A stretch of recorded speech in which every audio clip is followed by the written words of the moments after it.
Okay. All right. Can everybody, you guys can obviously hear me? Yeah. All right, so we got one mic, so how we'll go with this is I'll do my little part, and then I'm going to pass the mic to them to speak into, and then I'll ask the questions as loud as I possibly can. So, but, all right, we're at 5 o'clock. Well, thank you everybody for coming tonight to the Women of Western States panel presented by HOCA.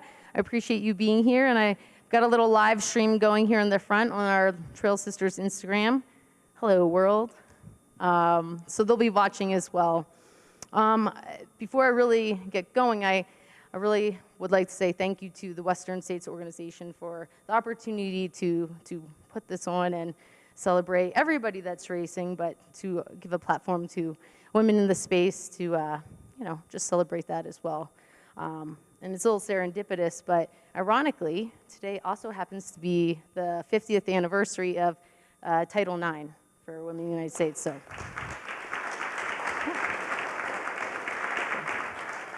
it's kind of neat to see that post this morning. It's like, oh no, I feel like I should have that one memorized, and I did. My husband actually sent me the note. I was like, oh, like, this is a great thing to tie in. So, so anyhow, yeah. All right. So before I get started, who here is racing on Saturday? Can you stand up? We're gonna work the legs for a hot second. Stand up for a second. All right.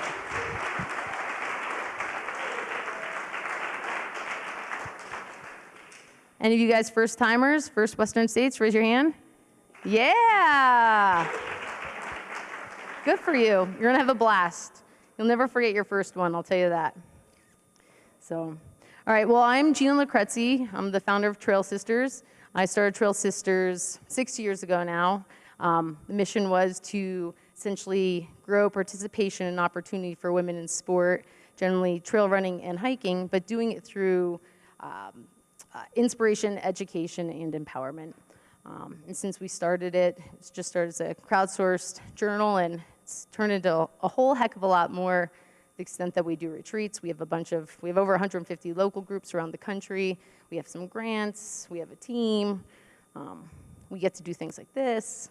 It's been a wild ride. So if you haven't heard of Trail Sisters, definitely check us out, trailsisters.com, or just Google it. We'll pop up.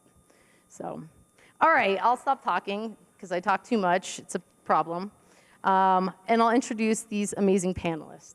So starting in alphabetical order, And this first one could go either way with this. So we have Aneta Zeppettella. So we have an A and a Z, depending on which way you want to go here, right? So Aneta is originally from Poland and now resides in Dayton, Ohio. She is the race director for Empower Ultras and is also the leader of Trail Sisters Dayton local group. And so I think they're doing a watch party, so it should be pretty cool. Aneta is no stranger to the 100-mile distance, but this will be her first Western States.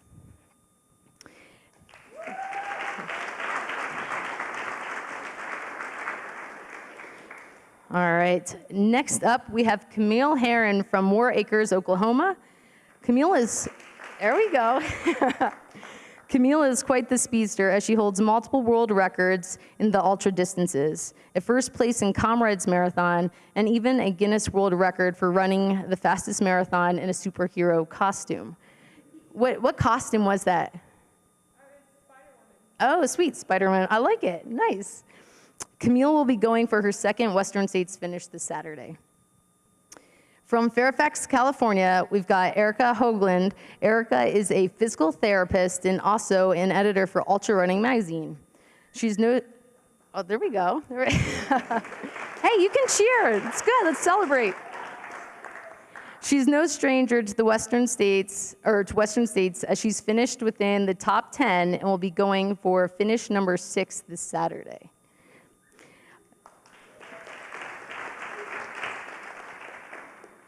Up next, we have Mayra Lopez Garcia, a Mexican-American from Palmdale, California. Mayra works in the social services field, helping homeless families and individuals find permanent housing. Mayra runs for Team Run With Us Pasadena, and this will be her first Western States.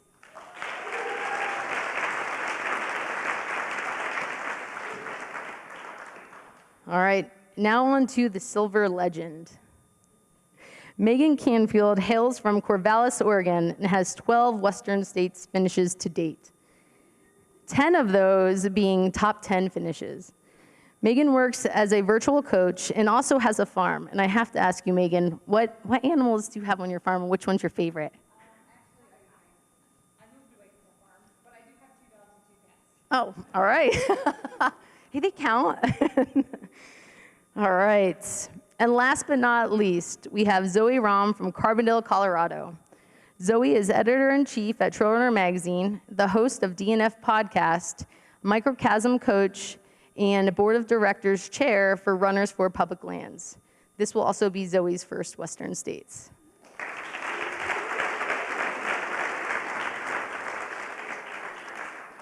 I was going to say let's give them a round of applause, but you guys have been great with that, so thank you. All right, so, sorry, I get a little excited and a little loud here.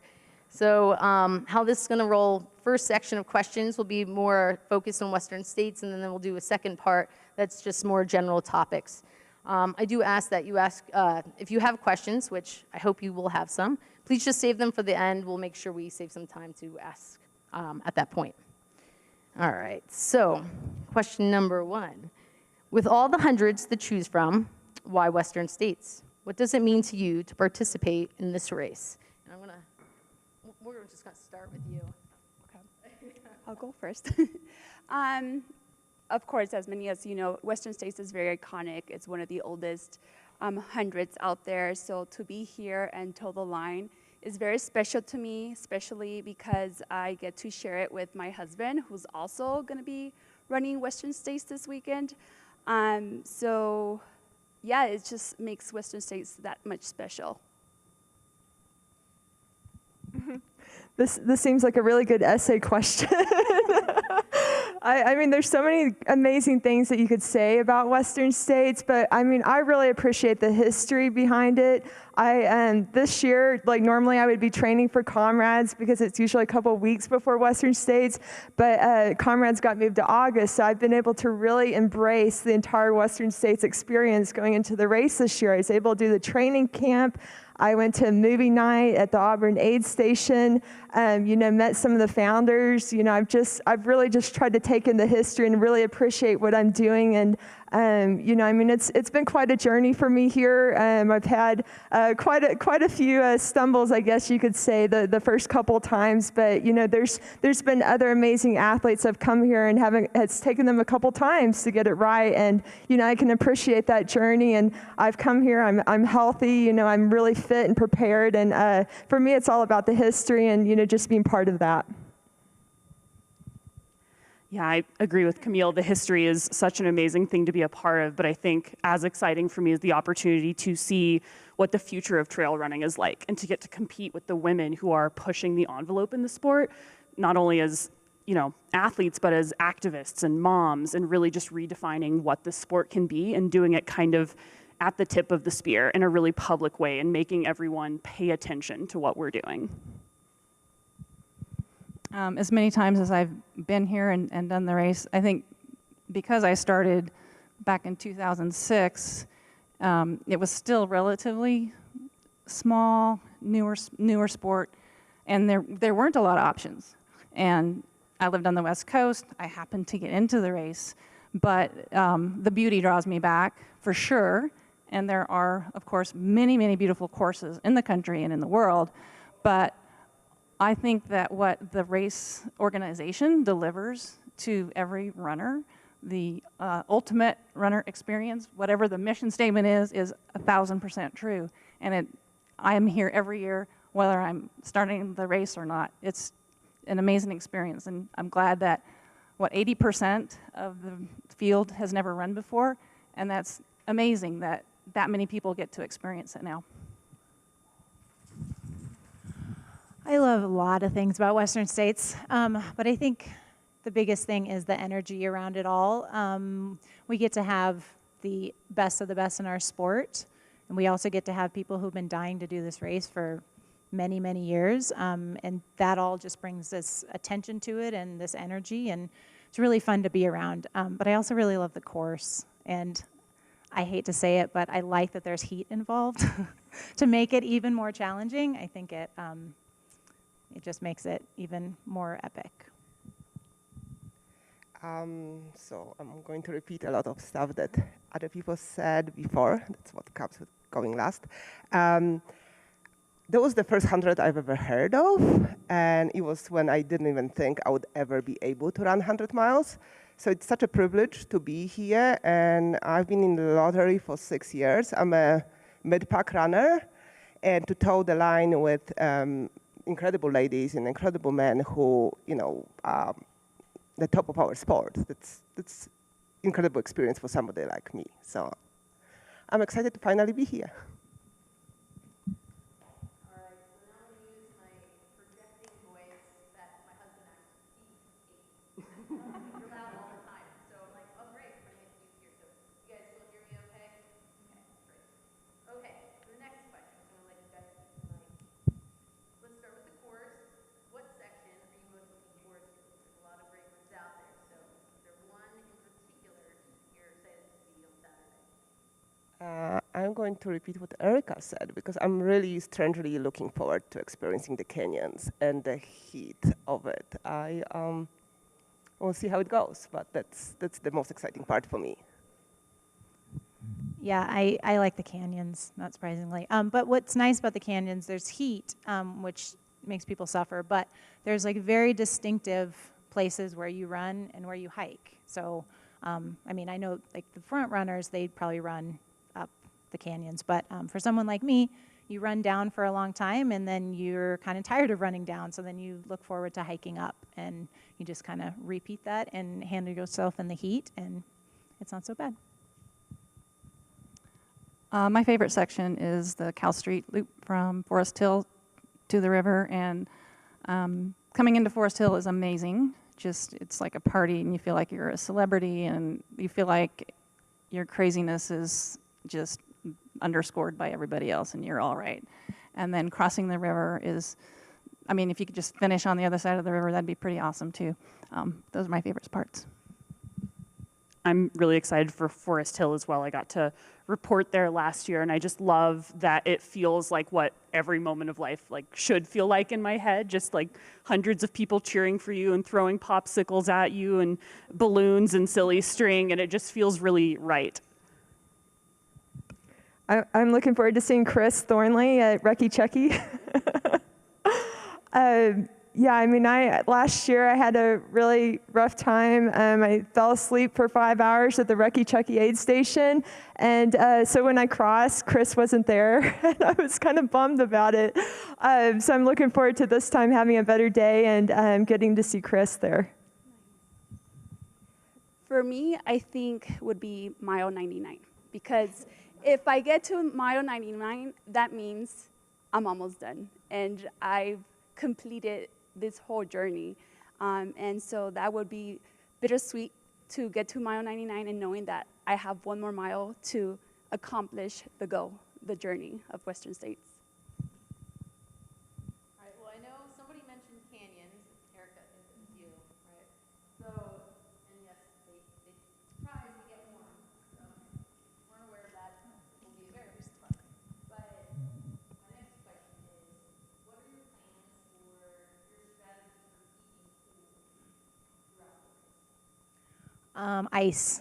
Ice, anywhere you can put it. But also there are creeks generally at the bottom of the canyons, and so wet yourself in those before you start heading up.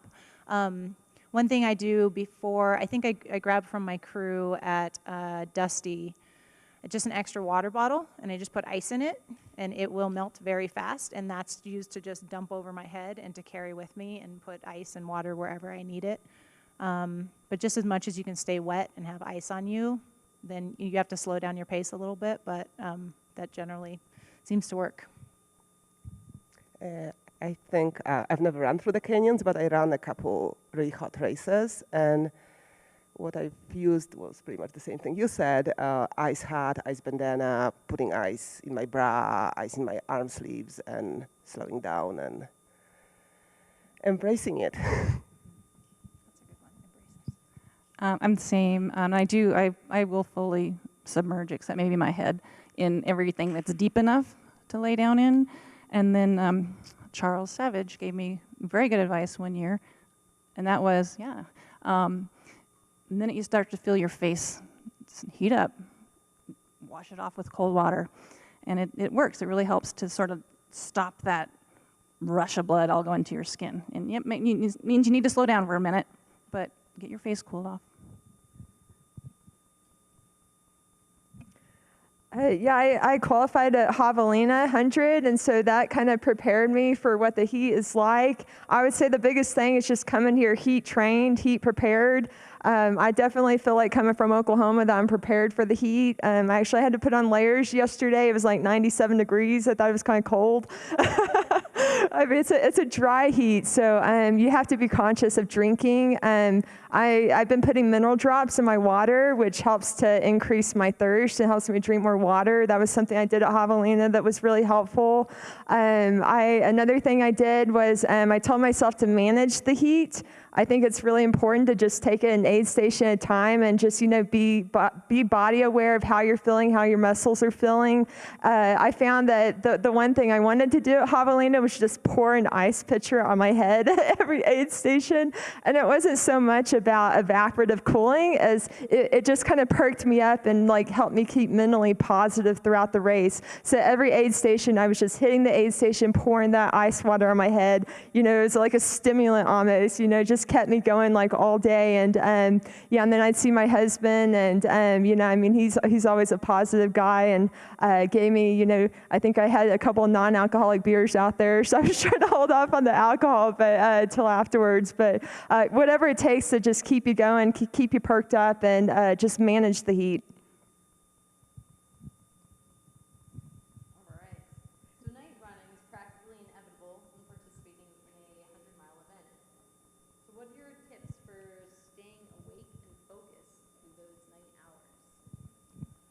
I've only run 100 before prior to this, which was Rio de Lago. My crew is great. They talk to me. They make sure, they keep me awake. I take caffeine. For me, that's worked. But honestly, having a conversation with my crew has kept me going. Just, they ask me questions. If I'm too quiet, they're asking me questions right away. They know me well, so they know when, I'm dozing off or whatnot. So for me, conversation when I'm night running and having a good light, I'll be good to go. Yeah, when I set my 24-hour world record, I took 2 power naps of about 6 to 8 minutes. And that just kind of helped to recharge my brain battery a little bit. I've also done that when I ran the Tarawera 100-miler and it got dark and I felt like I needed to just lay down and close my eyes for a couple minutes. And I mean, that just makes all the difference to get through those last couple hours. Going 24 hours, most of the runners here are going to be going for 24 hours or more. And don't be afraid to sleep, because I mean, I did it during my world record and it just really recharged my battery and kept me going, and all the way to the finish. So Yeah, I like caffeinated gels, Coca-Cola, and a Taylor Swift playlist. I think I do enough caffeine that it's never been an issue. I'm just so motivated to keep moving and get to the finish that's kind of all I can think about. So I so far haven't had any issues with wanting to fall asleep. And I've done a longer race. I did UTMB where you start in late afternoon and you have to go through almost 2 nights, and I still didn't have any trouble wanting to fall asleep. But I had hallucinations after that one. So that can be fun. Yeah, I'm kind of like Megan. I've actually never had sleep issues at this race in particular.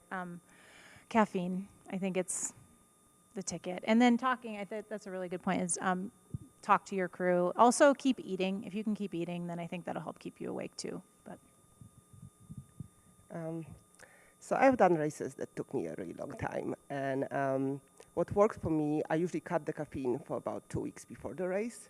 And then I bring it back at the race, and it's crazy effective. And I use caffeine gum. It's like a slow-release caffeine, and the act of chewing wakes you up. And I think any other gum would also work. It's just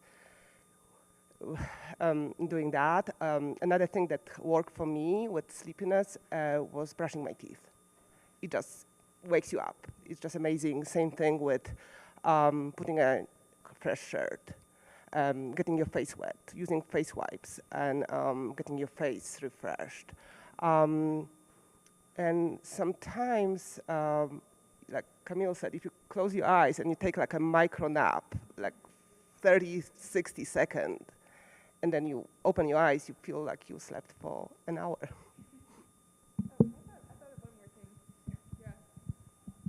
Another thing I did, I'm not really big on caffeine during the night, but what I found was really helpful was iced sweet tea. Iced sweet tea is what I had in my bottle going through for my 24-hour world record all through the night. Iced sweet tea. It was just like a little bit of caffeine, but not too much to like make me feel weird. So yeah, that's kind of been one of my tricks. So. I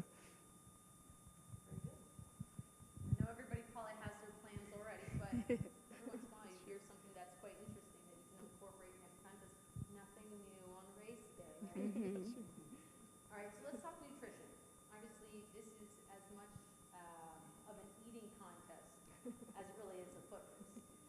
Though everybody's nutrition needs are, obviously unique, what will you be using to fuel yourself for Saturday? I use bee fuel as gels, so I'll be using that. I also go based on solid foods. So sandwiches, like avocado sandwiches with ham, or if chips or watermelon.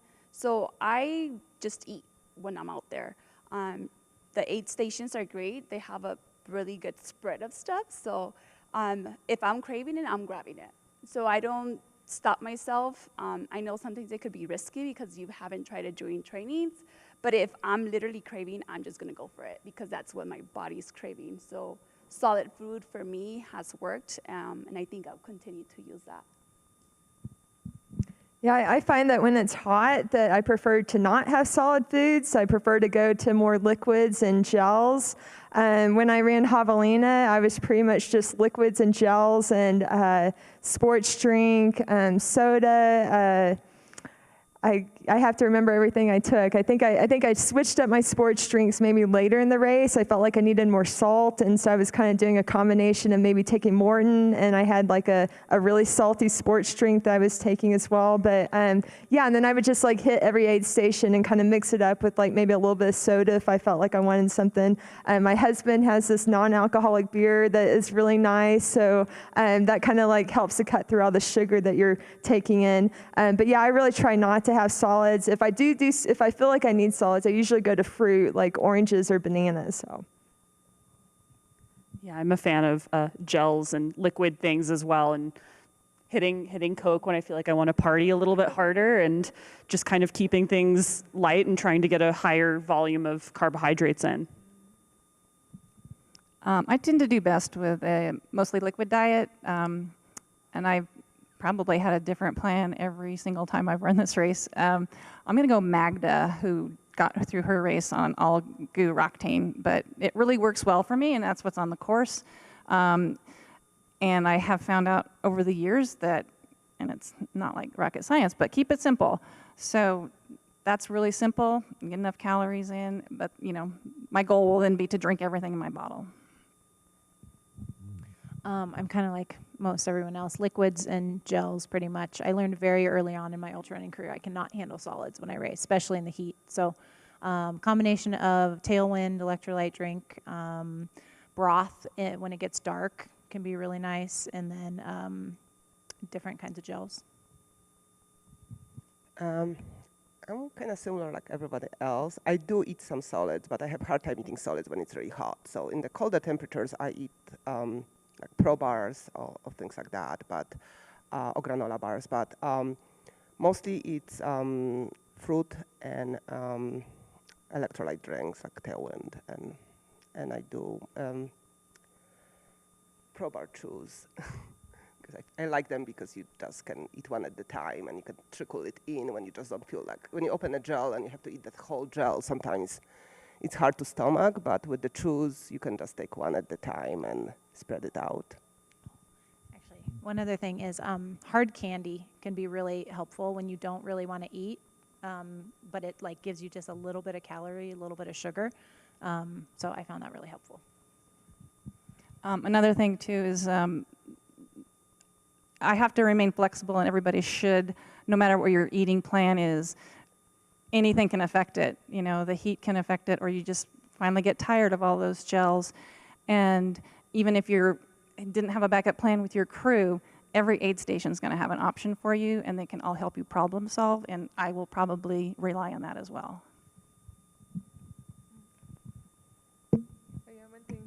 Yeah, one thing I was going to mention is I carry a baggie that has a couple of little things in it, like Tums. I think I had read maybe an interview with Ellie Greenwood that she took Tums at maybe JFK 50 or something like that, and I was like, that's really key. So that was kind of something that I added to my little goodie bag, you know, if I happen to get GI issues. So. All right. Well, veterans, this one's for you. Back to you. What race day tip can you share with the first timers? Camille, Erika, Megan, what do you got? Gosh, I think that, the biggest thing for me that I've learned is just to get here healthy. I felt like that was really important. I really just focused the past year on just getting here healthy, and I felt like if I was healthy, you know, I could be prepared for it. And I feel like that's the biggest difference, getting here. But yeah, during the actual race, I feel like you kind of have to break down the race and take an aid station at a time to get you through it, and look forward to each aid station, you know, getting to see your crew, just mentally breaking it down. And I'm the same way, you know, whether I'm doing trail, road, track. I just have to mentally break down the race somehow.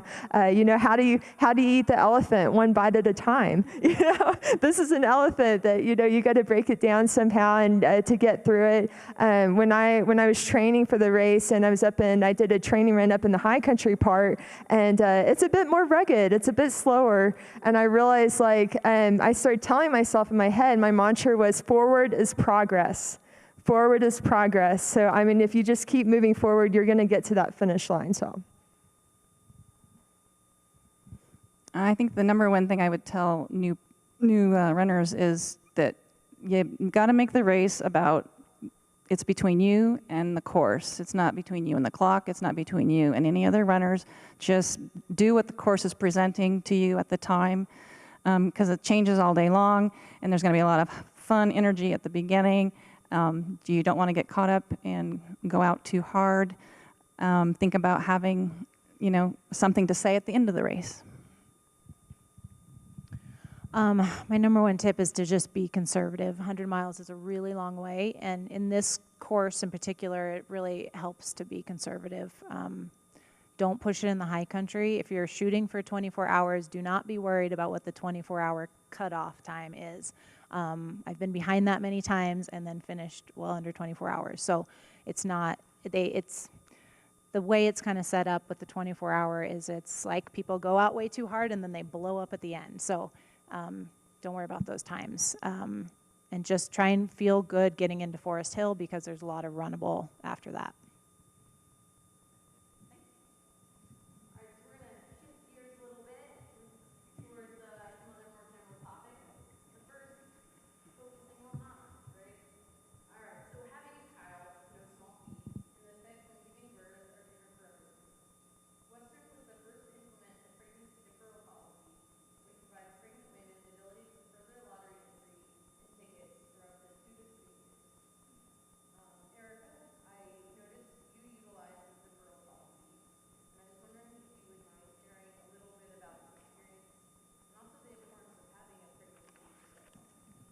In 2016, I was 10th, which automatically qualified me to be in the 2017 race. I got pregnant early 2017, so I dropped from the 2017 race. And then the pregnancy deferral policy, I think, started in 2018. So I was a little bit before, but they were very generous. And if it started in 2018, then it's a 3-year deferral, plus there used to be a one-time buy, plus there was the COVID year, which has pushed me all the way to 2022. So I'm very fortunate. And yeah, it's a really important policy. I feel like there are certain ways that women have a little bit of a disadvantage of getting to the starting line. So this is one way that will not affect the numbers a lot with the race, but as Craig Thornley, the race director, told me, it is very important for the women who get to use it, which I agree with. So it doesn't affect the race a lot, but it is very, very meaningful for the people who get to use it.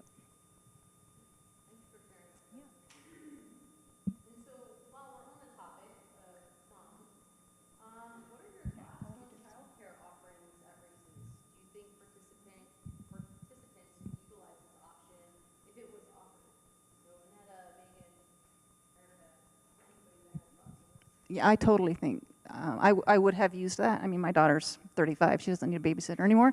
But I think for she might argue that. I think that kids would have a lot more fun if they got to play with a babysitter and other kids than hanging around at aid stations waiting in the dirt. I've done some reporting on this for Trail Runner, and we've discovered that childcare obligations on race day and in training are a significant barrier to particularly female and moms participating in sports. And I think that a lot more women would be able to participate if we made race day childcare available, free, part of the event, if more race directors made an effort to recognize that childcare is a burden unfairly placed on moms primarily. And anything the trail running community can do together, I think particularly a policy-based solution would be great to address the lack of affordable and accessible childcare in our country. I think that's a thing that would be really meaningful for the trail community. One major issue of getting ready for this race is my husband and I didn't really know what we were going to do with our 4.5-year-old because we don't have family who lives near us. So it would have been a great option had it been an option. And it's really hard. If you bring, I mean, older kids obviously can help, but when they're really little, they kind of just get in the way. No offense, little kids. But we have a 4.5-year-old, and my husband has always said that like you have to crew. He can't crew me because he's crewing for her. You can't do. I mean, it's very difficult to do both. I know women do it, but it's very challenging. So I think it would be a really good option. Yeah, my daughter now is 16, so it's way easier. But when she was younger and we had her at the race and she was very eager to help, she wanted to be involved, but she was also young and she was getting tired. So the easiest way for us to do was that my husband would drop me at the start and pick me like she would run 1 mile to the finish with me, which she loved, and she ran in flip-flops and told me I was way too slow. But having her at the aid stations and having her, crew with my husband through the night would have been really hard. Having said that, I think it would be wonderful to have childcare at 100-mile races. I also know it's extremely difficult with licensing and legal barriers, and it's quite an endeavor to put on. With waivers at liabilities and things like that. I think it's way easier to do for shorter trail races like half marathons. It's wonderful, it's 2 hours, 3 hours, and the kids have fun, it's easy to entertain them, but if it's an overnight endeavor with, having kids spend the night somewhere, I know it's way more difficult, but maybe something like kids camps, that would be wonderful if we would be offered. I know it's hard, but it's totally doable, and I think a lot of we have Trail Sisters members in our chapter that have, and I was lucky. I mean, lucky. It was easier for me. I had 1 child. My friend Sarah has 7. And she runs 100 miles. It's just amazing that she can even train, and she does phenomenal. So it's obviously it's hard. It's harder. Thank you.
I think the way to grow the sport and include more people is I feel like as a chapter leader for Trail Sisters, I think being relatable, not being afraid of being vulnerable and sharing things that were hard for you as much as things that were easy is just I feel like myself, I lack any significant talent or any significant athletic abilities, but I was able to finish 100 milers. And so I think if I can do it with my job and family obligations, every woman who wants to do it can do it if she has the support network and somebody shows her how. Because when I started running 100 miles, my friends showed me how, and they shared with me tips and how I can run during my daughter's swim practice, and there's a trail nearby, and you can do heel repeats on it, going up and down for 3 hours, and you get 5,000 feet of gain in Ohio, which is not a mountainous state. So I think if we show other people how to do it, if we share our knowledge, that will help grow the sport. And as a race director, my friend and I, we started a 48-hour race on a 2-mile loop, which may sound horrible, but a lot of people want to run 100 miles. They are afraid to be in the woods alone at night. They're afraid of being lost. They're afraid of cutoffs. So by creating that 48-hour loop a 48-hour race on a 2-mile loop. We gave people who were afraid to sign up for a 30-hour cutoff point-to-point race an opportunity to earn a belt buckle and get that finish. So I think accommodating, like listening to fears and insecurities and showing people how to do things can grow the sport. Yeah, I would love to see a lot more folks in the outdoor industry and in the running industry generally allocate specific funding for this. I get really frustrated with the word empowerment and empowering people to do things, because empowerment isn't the same as equipping and educating and redistributing resources so that people can actually go do things. I think women, additionally marginalized populations are often told, like, you're welcome, but being told you're welcome is very different than creating a circumstance under which you feel respected, seen, dignified, and enabled to participate to your full potential. And I think we all need to be a lot better at honestly addressing our areas for growth. If you were running a race and you were dishonest with yourself that your fuel plan wasn't working, you would have a very hard time addressing that problem. I think we are seeing a lot of that in the running industry and in trail running specifically. We're hesitant to address some of the problems we see. We're hesitant to discuss them out loud because we're afraid that we might not say it correctly or that we might upset our friends, when in fact we need to just speak honestly, openly, and lovingly with each other so that we can all work together to fundamentally change a lot of the systems that make it significantly harder for all folks to participate in the sport to their potential. Yeah, I've been making donations to diversity causes the past several months. I felt like, as an athlete at the top of the sport, that I wanted to bring greater awareness to diversity organizations. And so every time that I'm making prize money from races, I'm giving back to an organization that means a lot to me. You're welcome. So yeah, I feel like I'm donating, a certain percentage of my prize money to organizations. And the latest race that I did was a strolling gym, and I broke the course record there and won a big prize purse there. And I was able to, I learned about the Trail Mix Fund that's set up by Go Beyond Racing up in, I think they're based up in Portland, or is that right? But they have the Trail Mix Fund that they're trying to help pay for the registration and entry fees for athletes who need it, and diversity, just trying to get more diversity into the sport by helping cover the cost of the entry fees, and I mean me on social media, I'm trying to bring more awareness to those organizations as well. So just going off of what the ladies say, we need to continue to use our voices and be examples that anyone who looks like us or just anyone could do it. Yeah, it's it's easier said than done, but I'm not a fast runner, I'm not an elite, I'm a mid-packer, and I'm here. So if I could do it, you guys could do it. And I think also by teaching our youth, taking it back to our youth, and teaching them and showing them what this sport is about. I don't think we have a lot of education out there. I'm gonna take myself for an example. I didn't know about running until I was in high school. I joined the cross-country team, and because of Students Run LA, I'm not sure if many of you guys are aware of Students Run LA. It's a nonprofit organization for minority kids in the low-income communities. I grew up in South LA, so we saw a lot of crime, a lot of drugs, so I'm the odd. So I think educating, it's good.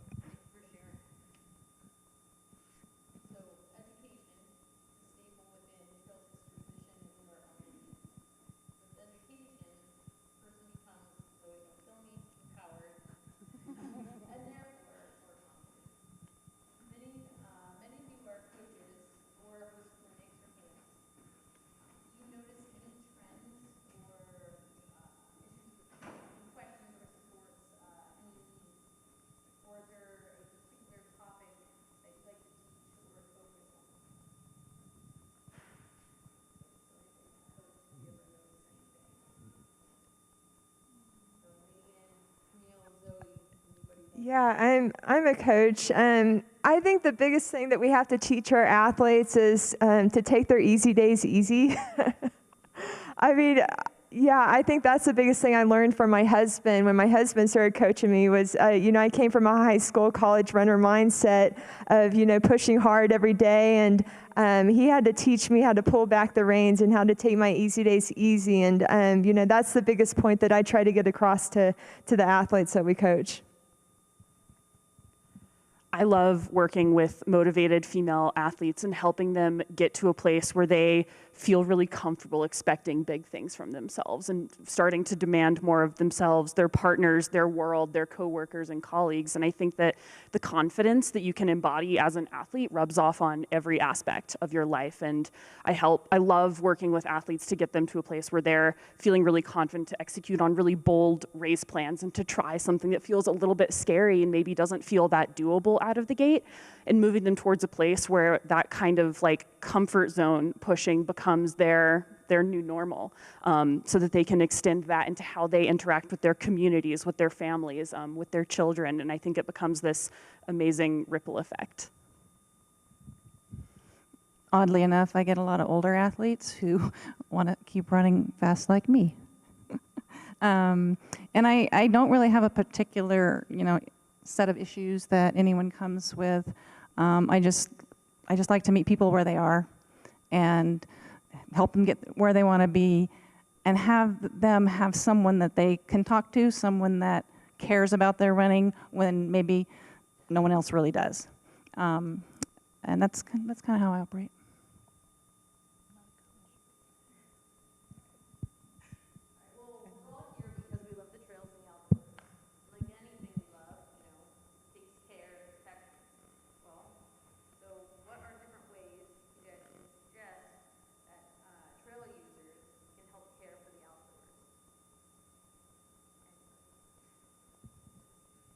I think connecting with an already established organization in your community that's active in your bioregion, engaged on the issues that matter where you live, is the best way you can get involved. For a lot of people, that could be your planning and zoning commission. That could be your local parks organization. It could be the part of your city council that decides where sidewalks go. There are a lot of ways that just being a little more active where you currently are can help connect people to the outdoors in a more meaningful way. And I think it's amazing to travel for races and to visit other incredible areas, but most of us are going to be the most impactful where we already are, and communicating with the people that we already communicate with, and leaning into the talents that we already use every single day.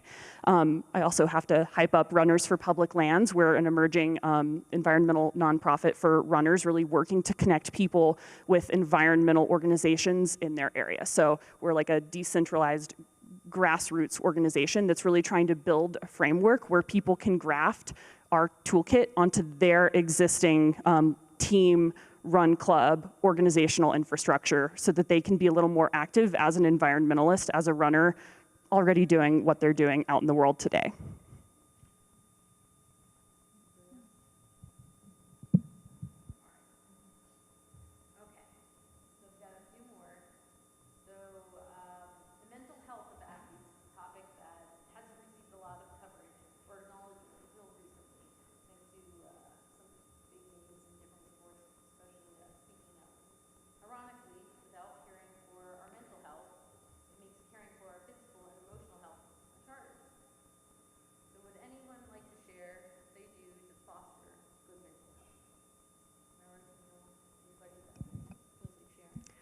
Yeah, I think about whenever I've had like any sort of low points in my life or my running career, and I think community and having, great support system around you is really key. I went through a low point back in 2016 where I was living apart from my husband and working this amazing job at the University of Michigan, and I realized like I kind of got into a deep dark space living apart from my husband, and I realized like at that time that, I needed to quit my job and just be back with my husband, because I just needed that support system around me. And it made me realize, how important it is, the social connections around us to, help manage our mental health. So I think that's just really key, have positive people around you to help your mental health. I think it's been amazing to see how this movement has been led by female athletes, particularly female athletes of color, have really been opening up this conversation in new ways that we haven't seen before. And I think that that's really amazing and important to recognize. And I think it's because of the bravery of, folks like Simone Biles, that we are able to really talk about these things in an open and honest way, and that we can accept that really strong, amazing women are also have human brains that break and don't always work the way that we maybe want. And that it's actually very brave and powerful of you to recognize that and to take steps to get to a place of better health. It's very brave to recognize that you need something you're not currently getting, whether that means connecting with a partner, connecting with a friend, connecting with a trusted mental health professional. Being able to realize that can and should be part of every athlete's mental and physical practice. And I think actually connecting with nature in a spiritual way is probably my biggest salve. I just, anytime I'm, feeling down, and I'm generally not a depressed person, so I don't want to downplay mental illness at all, but it just feels really good for me to be by myself out in the forest and connecting with the planet. For me, I've struggled with mental health for years, and I've been always very open about it. And I think what helped me, and what usually helps me when I get in my valley, is being in service of others, finding your purpose and being there, finding a goal and helping others. So that usually gets me out of the funk.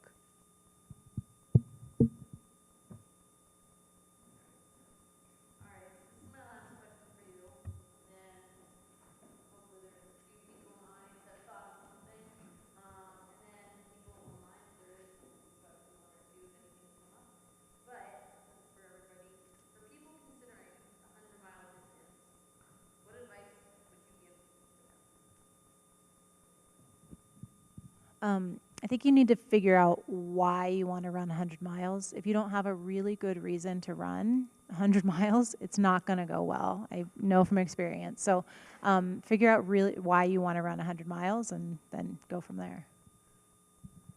I think you have to break it into chunks and don't think about it as one giant 100-mile race. Just go from aid station to aid station. So think about segments and little chunks of time. And just believe that you can do it. You have to believe that you're capable. If you don't believe, and if you don't have strong why that's internally driven, it's not something that you can put on social media, or then it will be very hard. But I think a lot of people are very capable of doing 100 miles if they approach it as parts of small segments other than like one huge overwhelming goal. I would say don't rush into the commitment of running 100 miles. If you a friend sees you run 100 miles and they've maybe been running marathons for a while or 10Ks, and they're like, dang, I want to do that. That looks super cool. I'm going to sign up for one next year. Bad idea. In my experience, I think telling someone, okay, you want to run 100 miles, give yourself 4 years. Let's do a 50K next year. Let's do 50 miles the next year. And just gradually work up to it. And chances are the longevity will kick in if you just take your time with that kind of stuff. I mean, it's still 100 miles. It's still a long ways. But if you gradually work into it, then it's not going to feel impossible. And it's not impossible. Yeah, I think all distances are valid. If you love the 100-mile distance, you should run 100 miles. If that doesn't resonate with you, awesome. We've got something for you too somewhere in the trail world. And maybe one day it will resonate with you. And I think that it'll find you when it's ready. And for some people that need that push, do it and train effectively. Yeah, I like what Zoe said, and that trail running isn't just about 100 miles. There's so many other distances that people can choose from. And so, yeah, I don't think everybody should feel compelled to do 100 miles. But if you're going to do 100 miles, I think it definitely helps to have a coach that can help guide you and instill confidence to do it and have a plan and to get there. And when you complete your first 100 miles, I mean, it changes your life. Like you feel, get goosebumps thinking about how it felt to finish my first 100 miles. I mean, it felt like finishing my first half marathon, finishing my first marathon. I mean, it's just like this milestone that it just really changes your life, and it's an amazing achievement. So, yeah, definitely, have that support system around you to get there. So, I'm just gonna piggyback off the ladies. Enjoy the progress. Like they said, you don't have to do 100 miles right away. I didn't do 100 miles till 5 years later. I just completed my first 100 last November, and it took me 5 years to get there. So I started off slow, 30 Ks, a marathon, and then a lot of 50 Ks, and then I got stuck there. And eventually I got bored of it, so I jumped into 100 K and then 100 miles. So I took it slowly. I made sure that I was ready. I didn't rush the process. And so far, I've enjoyed the journey. And, the first 100 is just awesome. It's beautiful. It's painful, but it's so worth it. So, you could do it. It's just do it at your own pace. Don't rush it. Thank you so very much. See you when we got out in the crowd. Any questions? All right. I've got a question for Meghan. You mentioned that one of your favorite sections of Western States is the Cal Loop section, Cal Street section, and yet for many runners, that is psychologically a very difficult race, especially when they're at night. And it seems to be endless, and especially trying to get to Ford's Bar, it just seems like it takes forever. So what advice would you have for the first-time runners that made it through Forest Hill? Everything should be easy, but suddenly it isn't. That's tough. I think, number one, try to remember that when you get to Forest Hill, that's when you can really run. And if it's dark, that is harder. So plan ahead for being fatigued, maybe hit a little bit of extra caffeine. You'll have a pacer, get a pacer to talk to you, keep you motivated, keep you happy the best you can. And I think that would be really helpful. And know that you will get there. That you will. But that's pretty hard, yeah. Don't know if that helped.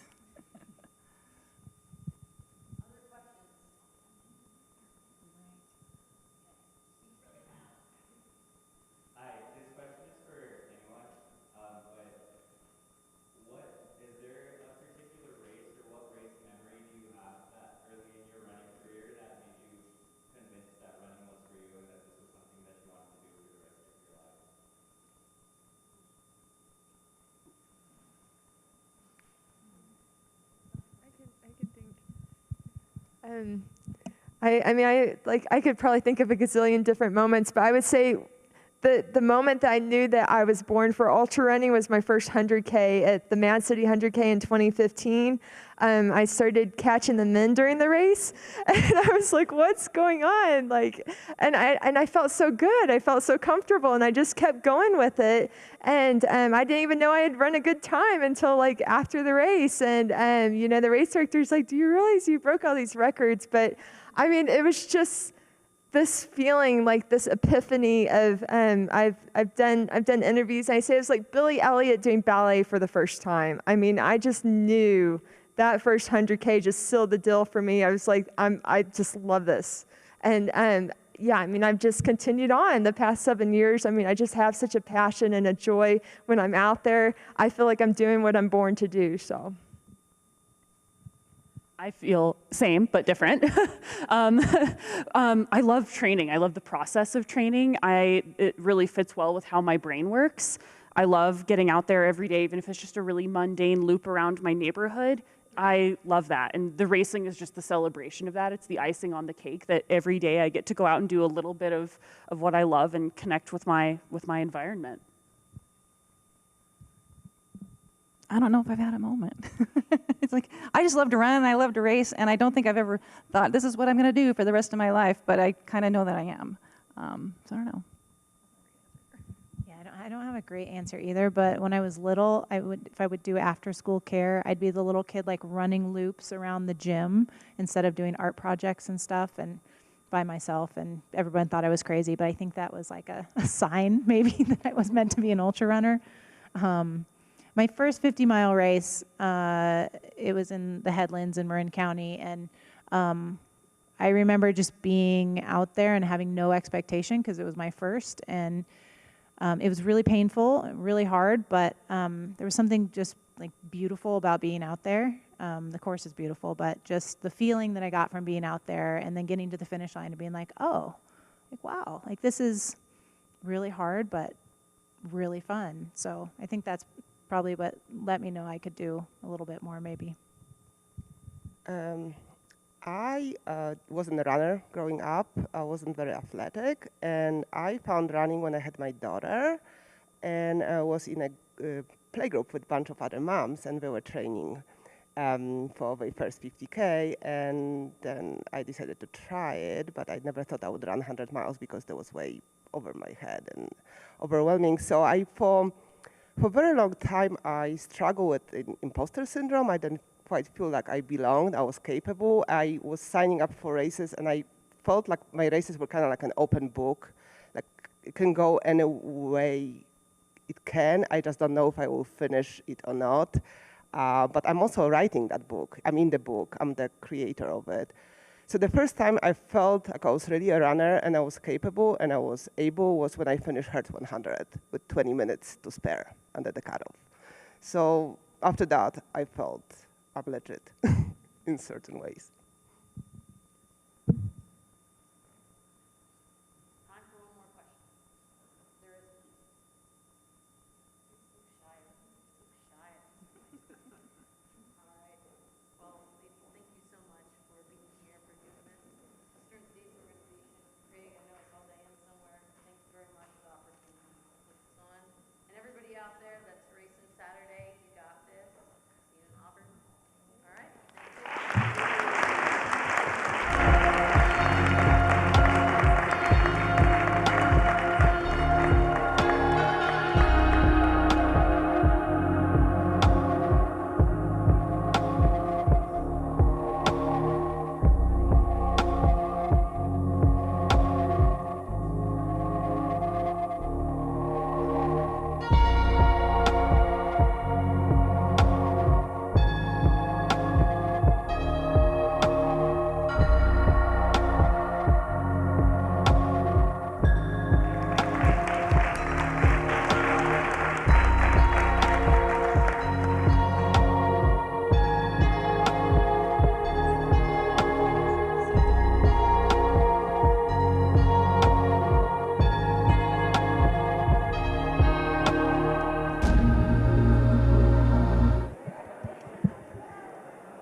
No.